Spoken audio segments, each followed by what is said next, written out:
Good morning friends. இது government exam model question channel. இந்த channel இது வரைக்கும் நீங்கள் சப்ஸ்கிரைப் பண்ணுங்கள், லைக் பண்ணுங்கள், ஷேர் பண்ணுங்கள், மறக்காமல் நோட்டிஃபிகேஷன் ஐக்கானை ப்ரெஸ் பண்ணுங்கள். ஸோ இன்றைக்கி வந்து our videos on 11th standard polity unit 6 forms of government. So இதோட Tamil version we have uploaded. You can see those videos also if you wanted to see the video in Tamil, and this is in English. So mostly தமிழில் we have explained in Tamil and English. Few prefer English explanation. ஃபுல்லாகவே இங்கிலீஷில் பண்ணணும்னு சொல்கிறீங்க, சில பேர் வந்து பைலிங்குவலில் பண்ணணும்னு சொல்கிறீங்க. We will consider it in upcoming future. ஏன்னா தமிழ் வந்து ஃபுல்லாகவே தமிழில் பண்ணிடுறோம். ஸோ இங்கிலீஷ் வந்து பைலிங்குவலில் பண்ணலாமா இல்லை வந்து இங்கிலீஷ்லேயே கண்டினியூ பண்ணலாமான்னு சொல்லி உங்கள் கமெண்ட்ஸில் போடுங்க. ஃபர்ஸ்ட் கொஷின் பார்க்கலாம். Which is the main agency of the state? So here state is a nation.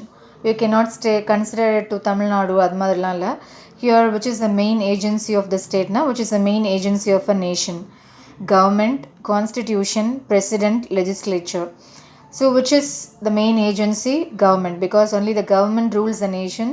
So government is a main agency of the state. So answer is government. So second question, what are the organs of government? So first nation na the main thing for nation is government. So கவர்மெண்ட்டில் என்னென்ன இருக்கணும் அப்படின்னு பார்த்தீங்கன்னா அதான் என்ன ஆர்கன்ஸ்ன்னு கேட்குறாங்க. Legislature, executive, judiciary, all of the above. Legislature சட்டமன்றம், ஸோ எக்ஸிக்யூட்டிவ்னா நிர்வாகம், ஜுடிஷியரி நீதிமன்றம். ஸோ ஆல் ஆஃப் த பவ்னா answer is D, all of the above. So what are the organs of government அப்படின்னு பார்த்தீங்கன்னா D, all of the above. So these are three organs. We have often we see this question in TNPSC question paper, which is the fourth estate of the government, which is considered as the fourth organ of a government. So we say it as newspapers. So newspapers are considered as the fourth estate of a government. So always think this question is repeatedly being asked in TNPSC questions. So we'll pass on to third question. Who said these lines? No man undertakes a trade he has not learned even the meanest. At everyone thinks himself sufficiently qualified for the hardest of all trades, that of government. So let me read this question once again. No man undertakes a trade he has not learned. So if he is not learned about, or if he doesn't have any knowledge about particular field, he will not do trade in those field, even the meanest. At everyone thinks himself sufficiently qualified for the hardest of all trades, that of government. But if it comes under government, everybody feels that they are qualified to be in that thing, right? So if you consider you're writing for a post, it can be UPSC or it can be TNPSC. Though we don't have any exposure towards those things, we are ready to get into government and work for it. That is what they have meant here. So it was said by Aristotle, Socrates, Plato, none of the above. So it was said by Socrates. So let me read this question once again. No man undertakes a trade he has not learned even the meanest. At everyone thinks himself sufficiently qualified for the hardest of all trades, that of government. So it was said by Socrates. So let us get into fourth question. How many constitutions did Aristotle study before writing the book Politics? So the famous book in political science is Politics, which was written by Aristotle. And Aristotle, based on this book Politics only, we have taken many concepts, like we understand what is this, how many members there should be in a state, what should be the membership of a government or a nation. So like this he would have discussed many things in that book. So before writing the book Politics, how many books did Aristotle study? 148, 158, 168, 178. So answer is B, 158. So don't forget, he has studied 158 books or 158 constitutions of different nations before he has written this book Politics. So fifth question, government is derived from French word governor, which in turn is derived from Latin word gouverneur. What is the meaning of the word? So let me read from back. So gouverneur is a Latin word. Gouverne or gouvernet, in Tamil they would have given as gouvernet. So it is gouverneur is derived from a Latin word, and from this word we have derived governor, and this governor has become a French word, and again we have derived an English word called government. So government is an English word which is derived from a French word called governor, and governor is a French word and it is derived from a Latin word called governor. So what is the meaning of these words? It is all same, right? So to decentralize not to give all these duties to different people or give the powers to different people. To direct, rule, guide, govern. To share the power, none of the above. So the answer is B. To direct, rule, guide, govern. So he has to direct, he has to rule, he has to guide, he has to govern. So that is the meaning of the word government. So next question, sixth question. Which is the oldest form of government in Britain? So Britain, when you think of Britain, immediately you will think that parliament. The parliament setup is from Britain. Next thing you will think that okay, Commonwealth nation. India is one of the Commonwealth nation. So you understand what is Commonwealth nation. Commonwealth nations are nations which are conquered by Britain and later they have given freedom to those nations, and these conquered nations, right, they would form together and form a nation. They had formed an international organization and that is called as Commonwealth nations. So which is the oldest form of government in Britain? Democracy, monarchy, diarchy, oligarchy. So which means it is monarchy. Even now they have queens, right? So in 1858, Queen Victoria would have read that proclamation. So don't forget their constitution is constitutional monarchy. They will have constitution like parliamentary monarchy. They will have parliament and their king or queen's rule. So oldest form of government in Britain is monarchy. அதாவது அரசராட்சி முடியாட்சி அந்த மாதிரி சொல்கிறாங்களே அது. So seventh question. Which of the countries does not practice unitary form of government, single government? England, France, Japan and Sri Lanka, India. So it is obviously India. India does not practice unitary form of government. Ours is federal. Choose incorrect statement. The division of powers is always rests with center. ஆமாம், யாருக்கு என்ன பண்ணுறது எல்லாமே வந்து centre தான் decide பண்ணும். Union list contains more subjects and more important lists are included in it. Obviously you'll know union list have 100 subjects. So அப்போது union லிஸ்ட்டில் தான் நிறையா சப்ஜெக்ட்ஸ் இருக்குது. ஸோ யூனியன் லிஸ்ட்டில் இருக்கிற எல்லா டிபார்ட்மெண்ட்ஸுக்கும் related laws or making anything would be with center. Otherwise state listna state would do, but concurrent list upper sectors. See third point, the overriding authority over concurrent list lies with center. Though state wishes to give few corrections in concurrent list, center can take it into account or need not to take into account. The overriding authority of the concurrent list rests only with center. Center alone can decide what can be done. So you can take like this: concurrent list and union list is under the control of center. State list alone is under the control of state. Residuary powers. So they would have mentioned around 61 plus 52, 113 plus under 213. 213 departments would be mentioned in this three list. So if some other powers which has not been mentioned in these three lists are there, the powers of these departments would be with center alone. But what they have given you, the residuary powers rest with state in India. It does not rest with state, it rests with center. So D option அதான் தப்பு. So 9th, choose the correct statement. The state can alter the boundaries of its territory. So if you take, let me read all these points and then explain you point by point. The state can alter the boundaries of its territory. The parliament alone can change area, boundaries or name of any state. The parliament must get permission from the state before altering the boundaries. The president has the power to change the boundaries. So these are the 4 points and they have asked you to pick up a correct statement. So let me read the first point. State can alter the boundaries of its territory. So if you consider our law, state does not do anything with the boundary. Think whether Tamil Nadu has the right to alter the boundaries of Tamil Nadu. Obviously not. It rests only with center. So when they have bifurcated Telangana and Andhra Pradesh, the decision was passed in parliament and then only they have passed it in state legislature. So it rests with center. So the state cannot alter the boundaries. Second, the parliament alone can change area, boundaries or name of any state. So this point is correct. All these rights rest with parliament. It has been mentioned in part 1. Third point, the parliament must get permission from the state before altering the boundaries. So what would they do? The process of this altering the boundaries or names of state, what they would do? So what this parliament would initiate this bill and then they'll pass it to president, and president for a sake can give that bill to state legislature or the state that is concerned for verification. The president might take the suggestions or might not take. It is not mandatory to take the advice of state.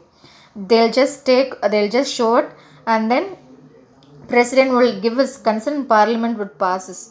So இதில் இன்எவிட்டபிளாகவே என்ன இருக்கும் அப்படின்னா, state தான் வந்து first எங்களை வந்து bifurcate பண்ணுங்கன்னு சொல்லி ஸ்டார்ட் பண்ணுவாங்க. அதுதான் பார்லிமெண்ட்டில் இனிஷியேட் பண்ணுவாங்க. பார்லிமெண்ட்டில் இனிஷியேட் பண்ணதுக்கப்புறம் பிரசிடென்ட் அசன் கொடுத்துருவார். பிரசிடென்ட் வந்துட்டு அதை வந்து என்ன பண்ணிடுவாருன்னா ஸ்டேட் லெஜிஸ்லேச்சருக்கு அனுப்புவார். அனுப்பினோடனே பார்த்தீங்கன்னா ஸ்டேட் லெஜிஸ்லேச்சரில் ஹி வுட் சே அவங்க வந்து டிஸ்கஸ் பண்ணி அதை ஆல்ட்ரேஷன்ஸ் வேணும்னா அதில் மென்ஷன் பண்ணுவாங்க. பட் அது வந்து எடுத்துக்கணும் அப்படிங்கிற நெசசிட்டி கிடையாது. ஸோ அப்படியே விட்டுருவாங்க. அப்புறம் பார்லிமெண்ட் அதை வந்து பாஸ் பண்ணி தெல் பைஃபர்கேட், ஜம்மு காஷ்மீர் பண்ணுவோம்ல அந்த மாதிரி தான். So next point, the president has the power to change the boundaries. President does not have any power to change boundaries, but there is a person who has the power to change the boundary.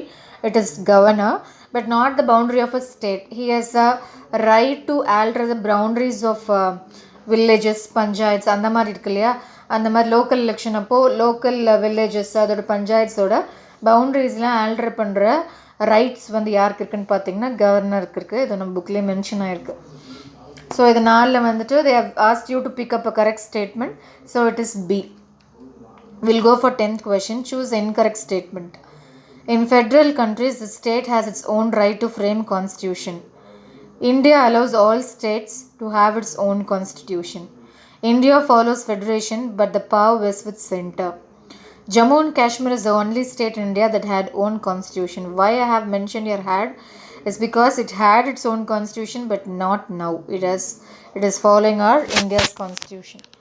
So choose incorrect statement சொல்லிருக்காங்களா. Federal countries, a state has its own right to frame constitution. So if you take USA is a federal country. ஒரு ஸ்டேட்டுக்கும் they'll have their own constitution அப்படி தானே. So federal countries allow the state to form their own constitution. India allows all states to have its own constitution அப்படின்னு பார்த்தீங்கன்னா இல்லை. India doesn't allow states to have its own constitution. We have only single constitution. So அது வந்து எங்கே இருக்குன்னா Indian constitution all தான். So third point, India follows federation, but the powers vest with center. Though India follows federal structure, என்னதான் federation follow பண்ணாலும் எல்லா ரைட்ஸும் most of the rights lies with centre. இப்போ நம்ம கரோனா பார்க்குறோம்ல. So all the decisions are taken by central government. Jammu and Kashmir is only state in India that own constitution. இது நமக்கு தெரியும். ஜம்மு அண்ட் காஷ்மீர் மட்டும்தான் இந்த Indian state which had dual citizenship and had own constitution, but now it has been removed. So so the incorrect statement here is B. India does not allow people to have states to have their own constitution அப்படிங்கிறது தான். 11th, choose the incorrect statement. Indian constitution is partly flexible and partly rigid. The constitution can be amended by parliament either through simple or special majority. In USA, the states have rights to amend the constitution. In India, states can initiate the amendment. So let me re-explain this point by point. Indian constitution is partly flexible and partly rigid. We know Indian constitution is partly flexible and partly rigid. Flexible na you can alter some parts. Rigid na some parts. Basic constitution ninga maathave mudiyadhu. So இது மாதிரி rigidity. The constitution can be amended by parliament either through simple or special majority. நமக்கு தெரியும் simple மெஜாரிட்டிலையும் pass பண்ணலாம், special மெஜாரிட்டிலையும் pass பண்ணலாம். And USA, the states have rights to amend the constitution. USAல ஏன்னா they have their own constitution, so the states can amend their own constitution. In India, states can initiate the amendment. இந்தியாவில் states மட்டும்தான் அமெண்ட்மெண்ட்டை initiate பண்ண முடியும் அப்படிங்கிறது தப்பு. இந்தியாலாம் ஸ்டேட்ஸ்லாம் அமெண்ட்மெண்ட்லாம் initiate பண்ண முடியாது. It can be done only by central. So 12th question பார்க்கலாம். Consider the following statements and choose the correct one. அதான் இதில் correct. In federation countries, equal representation is given to upper house. In India, the representation varies according to the population. The total number of Rajya Sabha members in India is 245. The total number of Rajya Sabha members from Tamil Nadu is 18. இ option பார்த்திங்கன்னா all are correct. So இப்போ நான் explain பண்ணுறேன் பாருங்கள். A point, in federation countries equal representation is given to upper ஹவுஸ்னா, for example you have 50 states in USA. So அவங்களுக்கு upper ஹவுஸில் வந்து எப்படி நாமினேட் பண்ணுவாங்களாம், whether your population is more or their population is high, it doesn't matter, they give them 2 seats per state. So 2 seat ஒரு state கொடுத்துருவாங்க. So equal representation தான் இருக்கும், அது correct. In India the representation varies according to the population, இப்படி தானே. So 1 மில்லியனுக்கு ஒரு MLA choose பண்ணுறோம், அந்த மாதிரி தான். ஸோ நம்ம பாப்புலேஷன் டிபெண்ட் பண்ணி தான் வந்துட்டு இதை வந்து சூஸ் பண்ணுறோம். The total number of Rajya Sabha members in India is 245, correct. The total number of Rajya Sabha members from Tamil Nadu is 18, அதுவும் correct. So all the options are correct. E option தான் correct. 13. Choose the wrong statement. India possesses single citizenship which is acquired from American Constitution. All states in India possess single citizenship. US, Switzerland and Australia have dual citizenship such as national and state citizenship. Jammu and Kashmir is the only state in India that had dual citizenship. So let me இப்போ தப்பாக பார்த்தீங்கன்னா India pursues single citizenship which is acquired from அமெரிக்கன்னு சொல்லியிருக்காங்களா. So citizenship எங்கேருந்து எடுத்திருப்போம், பிரிட்டன்லேருந்து எடுத்திருப்போம். பிரிட்டனோட சிட்டிசன்ஷிப் வந்து சிங்கிள் சிட்டிசன்ஷிப், ஸோ அதுலேருந்து தான் எடுத்திருப்போம். அமெரிக்காவுக்கு வந்து டியூவல் சிட்டிசன்ஷிப் இருக்கும். ஸோ வந்துட்டு என்ன பண்ணுறோம், சிங்கிள் சிட்டிசன்ஷிப், அந்த பாயிண்ட்டே தப்பு. செகண்ட் பார்த்தீங்கன்னா all states in India pursues single citizenship, ஆமாம், எக்ஸ்க்ளூடிங் ஜம்மு அண்ட் காஷ்மீர் கொடுத்துருக்கலாம். பட் இப்போ ஜம்மு அண்ட் காஷ்மீரும் வந்துட்டு they have single citizenship. US, Switzerland and Australia have dual citizenship such as national and state. அவங்களுக்கு நேஷனலும் ஸ்டேட் 2 citizenship இருக்கும். Jammu and Kashmir is only state in India that had dual citizenship. So பிசிடிலாம் கரெக்டாக, அப்போ A மட்டும்தான் தப்பு. So 14th question பார்க்கலாம். Choose incorrect statement.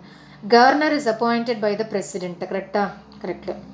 The term of the governor is 5 years. He is the executive head of the state. He can reduce a death sentence. So this question is a question from Group 4 September 1, 2019. So கொஞ்சம் alteration இருக்குது அவங்க கேட்டதுக்கும் நாம் கொடுத்துருக்கிறதுக்கும். Governor is appointed by president, yes he is appointed by president. The term of governor is 5 years. நாமினலாக ஒரு term வந்து 5 yearsன்னு சொல்லுவாங்க. பட் வந்து என்ன கரெக்ட் அப்படின்னா, he can be as a governor till the pleasure of the பிரசிடென்ட்னு சொல்லி ஒரு லைன் கொடுத்துருப்பாங்க. ஸோ அதுதான் important. He is executive head of the state, ஆமாம். He can reduce the death சென்டென்ஸ்னால் he can not reduce death sentence, he can not reduce death sentence. Death sentence reduce பண்ணுற rights யாருக்கு இருக்குதுன்னு பார்த்தீங்கன்னா பிரசிடென்ட்டுக்கு மட்டும்தான் இருக்குது. So 15th, match the following. Match the ஃபாலோயிங்னா nations and their parliament are what this parliament are called in their countries. Israel Rashtriya Panchayat, Germany Knesset, Japan Storting, Norway Diet, Nepal Bundestag. So Israel பார்த்திங்கன்னா Knesset, Israel வந்து Knesset, அதுதான் correct. Next ஞாபகம் வச்சுக்கலாம். Israel is a country which started using drip irrigation. இந்த சொட்டு நீர் போடுறோம்ல, it was started by Israel. இந்த அப்போ ட்ரிப் இரிகேஷன்னா சிஞ்சாய் யோஜனா, கிருஷி சிஞ்சாய் யோஜனா இருக்குல்ல, அது வந்து எதுக்காகனா ட்ரிப் இரிகேஷனுக்காக தான் நம்ம இந்தியாவில் ஸ்டார்ட் பண்ணியிருக்கோம். ஸோ இஸ்ரேல் அப்படின்னா நெஸ்ட், அப்போ நிறைய ட்ரிப்பெலாம் போட்டால் நிறைய செடி வளரும். ஸோ அது நிறைய நெஸ்ட் இருக்கும். ஸோ இஸ்ரேல்னா நெஸ்ட்டு. ஜெர்மனினா Bundestag. So Germany is known for manufacturing cars. So அங்கே வந்து கார்ஸ் அதிகம்னா அப்போ பந்த் நடக்கும். So Bundestag. Japan is diet. ஜப்பானில் பார்த்திங்கன்னா ஒல்லியாக இருப்பாங்கன்னா they follow severe diet. Norway starting. Norway வந்துட்டு நள்ளிரவில் சூரியன் உதிக்கும் நாடு, country which has sunrise at midnight அப்படி சொல்கிறாங்களா, அப்போ ஸ்டார்டிங். அப்போ சூரியன் எங்கே உதிக்க ஸ்டார்ட் ஆகுது, நார்வேல. நேபாள் வந்து Rashtriya Panchayat, it is nearby country, அப்போ நம்மள மாதிரி பேர் தான் இருக்கும், அப்போ Rashtriya Panchayat. So it is BEDCA. So next 16th question. Pakistan parliament, Russia federal assembly, USA Duma, South Africa national assembly, Switzerland congress. So இதில் காங்கிரஸ் பார்த்திங்கன்னா USA, காங்கிரஸ்னாவே USA தான். So will see. பாகிஸ்தான் பார்த்திங்கன்னா நேஷ்னல் அசம்பிளி. ஸோ நேஷ்னல் அசம்பிளியாவது பாகிஸ்தான்து. Russia பார்த்திங்கன்னா Duma. Russia பார்த்திங்கன்னா டும்முன்னு சுற்றிட்டே இருக்குது. Export most of the weapons to India, அப்போ டுமா. USA காங்கிரஸ். சவுத் ஆஃப்ரிக்கா பார்த்திங்கன்னா பார்லிமெண்ட், நம்மள மாதிரி இந்தியா மாதிரி அவங்களும் பார்லிமெண்ட். சுவிட்சர்லாந்து வந்து Federal assembly. Switzerland is Federal கண்ட்ரியில், அப்போ Federal assembly. So option A, DCE, AB. Select the incorrect statement. A. Presidential form of government is followed in USA and parliamentary in UK. Direct democracy is practiced in India and representative democracy in Switzerland. Absolute monarchy is practiced in Bahrain and constitutional monarchy in Japan and Commonwealth realms in Australia. Authoritative government is seen in Hitler's Germany and Mussolini's Italy regime. So let me explain you this. Presidential form of government தான் யூஎஸ்ஏல இருக்கா correct. So parliamentary form of government வந்து யூகேல இருக்குது correct. Direct democracy வந்து இந்தியாவில் practice பண்ணுறாங்க. India's biggest largest democracy in the world. ஆனால் நம்ம டைரக்ட் டெமோக்ரஸி ஃபாலோ பண்ணுறதில்ல. நம்மளது வந்து ரெப்ரசன்டேட்டிவ் டெமோக்ரஸி. டைரக்ட் டெமோக்ரஸி எங்கே ஃபாலோ பண்ணுறாங்கன்னா சுவிட்சர்லாந்தில் ஃபாலோ பண்ணுறாங்க. அப்சல்யூட் மொனார்கி அப்படின்னா வெறும் மன்னராட்சி மட்டும் இருக்கிறது பக்ரைன். கான்ஸ்டியூஷனல் மொனார்கி எங்கே இருக்குன்னா ஜப்பானில் இருக்குது. காமன்வெல்த் realms எங்கே இருக்குன்னா ஆஸ்திரேலியாவில் இருக்குது. So don't forget this. Absolute monarchy in Bahrain, constitutional monarchy in Japan, commonwealth realms in Australia. So authoritative சர்வாதிகார ஆட்சி எங்கே இருக்குன்னா Hitler's Germany and Mussolini's Italy. So தப்பு எதுன்னு பார்த்தீங்கன்னா B, direct democracy is practised in India and representative democracy is practised in Switzerland தப்பு. 18th question, choose incorrect statement. India follows secularism. Iran and Vatican follow theocracy. Pakistan and Iran follow secularism. None of the above. So India follows secularism நமக்கு தெரியும். So அது correct. Iran and Vatican follow theocracy. தியோக்ரஸினா rule of God. So அதுவும் correct. Pakistan Iran follow செக்குலரிசமாக கிடையாது. அவங்களும் வந்து theocratic country தான். ஸோ தப்பு எதுன்னு பார்த்தீங்கன்னா C, Pakistan Iran follow secularism அப்படிங்கிறது தப்பு. ஸோ 19th question பார்க்கலாம். Choose the incorrect statement. China follows unicameral legislature. Legislature is சட்டமன்றம்ல. So in India we have two houses, upper house and lower house. But in China there is only one legislature. UK and USA has bicameral legislature. Yes. Congress and Senate. India has multicameral legislature. D, none of the above. So incorrect statement பார்த்தீங்கன்னா China follows unicameral legislature correct. UK and USA have a bicameral legislature correct. இந்தியாவுக்கும் bicameral legislature தான். So C தான் வந்து தப்பு. 20th question, choose the incorrect statement. The Constitution of India is partly rigid and partly flexible. The Constitution of USA is written and flexible. Constitution of UK is unwritten and flexible. Constitution of USA is written and rigid. So எது வந்து incorrect? So first option நமக்கு தெரியும். Constitution of India is partly rigid and partly flexible. Constitution of USA is written and flexible. USA வந்துட்டு written தான், ஆனால் ஃப்ளெக்சிபிள்லாம் கிடையாது, அவங்களது rigid. Constitution of UK is unwritten and flexible. அது கரெக்ட். ஏன்னா அவங்க unwritten தான். அவங்க வந்துட்டு முன்னாடி வந்து கொடுத்துருக்க ஜட்ஜ்மெண்ட்ஸை பேஸ் பண்ணி they'll keep on changing their constitution. So Constitution of USA is written and rigid. So which is wrong அப்படின்னு பார்த்தீங்கன்னா B. ஸோ அதான் தப்பு. 21st question. The parliamentary government is also called as cabinet government, responsible government, Westminster model government, all of the above. So parliamentary government நம்ம என்னன்னு சொல்கிறோம்? மூணுமே தான். Cabinet கவர்மெண்ட்னு சொல்கிறோம், ரெஸ்பான்சிபிள் கவர்மெண்ட் சொல்கிறோம், வெஸ்ட்மினிஸ்டர் மாடல் கவர்மெண்ட்னு சொல்கிறோம். All of the above option தான் இதுக்கு கரெக்டான answer. So 22nd question, who is called as first among equals? So ஈக்குவல்ஸ்னால் காமன் பீப்புள். அப்போ அதில் யார் ஃபஸ்ட்டு அப்படின்னு பார்த்தீங்கன்னா president, prime minister, vice president, governor. யார் ஃபஸ்ட்டுன்னு பார்த்தீங்கன்னா ப்ரைம் மினிஸ்டர் தான். பிரசிடெண்ட் வந்து first citizen of the country. ஆனால் ஃபர்ஸ்ட் அமங் ஈக்குவல்ஸ்ன்னு பார்த்தீங்கன்னா prime minister. 23rd question, who called the prime minister as first among equals? Mosley, A.V. Dicey, Ivor Jennings, Lasky. யாருன்னு பார்த்தீங்கன்னா Mosley. 24th question, choose the incorrect statement. The president is a nominal executive or de jure or titular executive. Prime minister is the real executive or de facto executive. The president is the head of the state. Prime minister is the head of the state. So which is the incorrect statement கேட்குறாங்களா? So இது பார்த்தோன்னே சொல்லிடலாம். President வந்து head of the state, prime minister head of the government. So அதுதான். அப்போ D option தான் தப்பு. President அப்படிங்கிறவர் பார்த்தீங்கன்னா ஏ ஆப்ஷன் பார்த்தீங்கன்னா president is a nominal head. அப்படி தானே? He is a nominal head or titular head. Prime minister பார்த்தீங்கன்னா he is a real executive or de facto executive. President is the head of the state correct. Prime minister is the head of the government. So தப்பு எது? D தான். 25, the ministers are collectively responsible. எதுக்கு வந்து மினிஸ்டர்ஸ்லாம் கலெக்டிவாக ரெஸ்பான்சிபிளாக இருக்காங்க? President, prime minister, governor, parliament. யாருக்கு ரெஸ்பான்சிபிளாக இருப்பாங்க அப்படின்னு பார்த்தீங்கன்னா பார்லிமெண்ட்டுக்கு தான் வந்து ரெஸ்பான்சிபிளாக இருப்பாங்க. So ministers are collectively responsible to parliament. Thank you for வாட்சிங். உங்களுக்கு இது ரிலேட்டடாக ஏதாவது டவுட்ஸ் இருந்துச்சுன்னா கீழே இருக்க ஜிமெயில் ஐடிக்கு நீங்கள் எங்களுக்கு மெயில் பண்ணலாம். தேங்க்யூ.